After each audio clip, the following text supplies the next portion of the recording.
Okay बच्चों, fifth some, given sec theta is 13/12, calculate all other trigonometry ratios. बहुत बड़ा सम है, नहीं ऐसे लगता है, लेकिन एक्चुअली तो 3 ही निकालने हैं, बाकी के सब इनवर्स निकालने हैं। आप ये सब जब सॉल्व करेंगे तो आपको लगेगा कि ये सम आपके लिए दिया गया है रिविजन टाइप, सारे उसमें आपको इनवर्स रिवाइज हो जाते हैं और उनके फॉर्मूलाज रिवाइज हो जाते हैं। तो चलिए हम सॉल्व करते हैं। हमेशा हम पहले राइट एंगल ट्रायंगल ड्रॉ कर लिया करें और ए बी को हम राइट एंगल ले लें। ये सेक थीटा दिया हुआ है तो मैं यहाँ पे लेती हूँ ए, उसका हमें वैल्यू दिया हुआ है तो हम लिख देते हैं given sec theta 13/12। Now what is the formula for this? This is inverse of cos theta. What is that? Hypotenuse upon adjacent side. तो हमें क्या दिया हुआ है? What is our hypotenuse? AC upon AB is equal to 13/12। क्योंकि ये ratio में है, हमेशा हमें के लेना पड़ेगा, फुल लेंथ नहीं लिया है। This is not a full length, it is in ratio, that's why we have to take it K. So आप let AC 13K and AB 12K। Trigonometry solve कर रहे तो आप बेसिक्स ऑफ मैथ को आप इग्नोर नहीं कर सकते हैं, इससे आपको ऐसे लिखना पड़ेगा।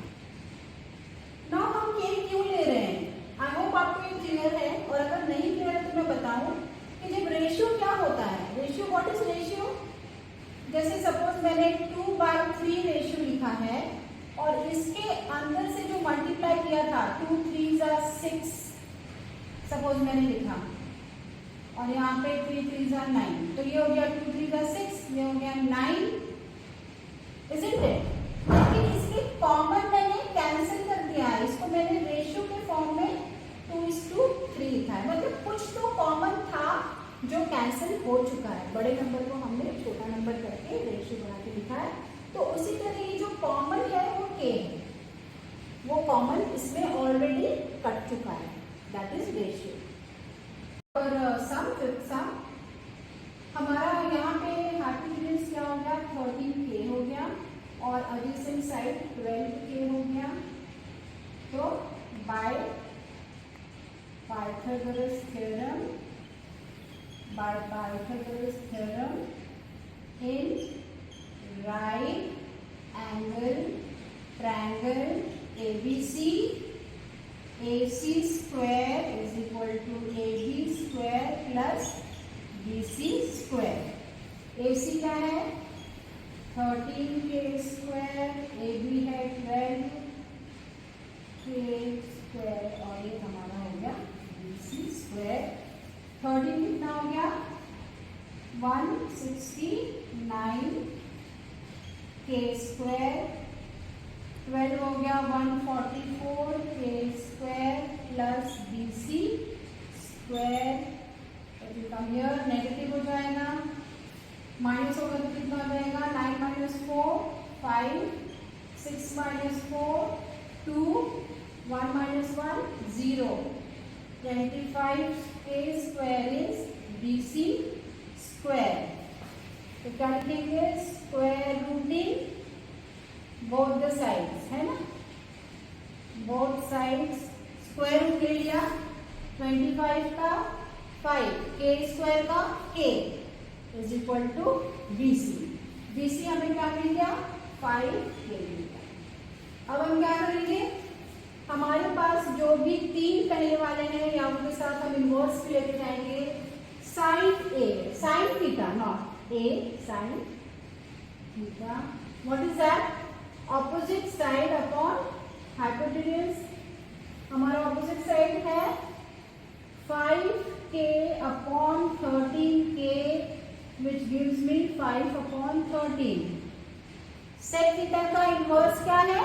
कोस sine theta, sorry, sine theta का इनवर्स है कोसेक थीटा, तो वो हो जाएगा 13/5, that is hypotenuse upon opposite side. फिर क्या आएगा, साइन थीटा के बाद आपका cos theta, adjacent side upon hypotenuse, वो क्या है, एडजेसेंट साइड इज 12 अपॉन 5, के लिखेंगे बाद में उसको आप 12/5 कर दीजिए। ऑल दीज जो भी हम ट्रिग्नोमेट्रिक रेशियोज लिख रहे हैं, this is with respect to angle A का जो साइन थीटा दिया गया है, इसलिए ये सारे हमारे जो भी आंसर्स आ रहे हैं with respect to the sec theta और बाकी पूछा गया है। नाउ कॉस थीटा का सेक थीटा वो तो ऑलरेडी दिया हुआ है। अब क्या बचा, tan theta opposite side upon क्या है, हाँ adjacent side that is 12k, तो आपको 5/12। ये cos थीटा गलत हो गया है, cos theta is adjacent side upon hypotenuse, ये हमने लिखा था, और एडजेसेंट साइड आपका क्या है, 12 है, 12k और हाइपोटेन्यूज है 13, तो आपको मिलता है 12/13। और सेक क्या हो जाएगा, उसका ऑपोजिट 13/12 चेक भी हो जाता है। tan है आपका ऑपोजिट अपॉन एडजेसेंट, तो ऑपोजिट है 5k अपॉन एडजेसेंट 12k, और कॉट उसका इनवर्स, तो 12/5। तो ये सारे आपके आंसर्स हो जाते हैं, और एक आप देखते हैं कि आपका रिवीजन हो गया।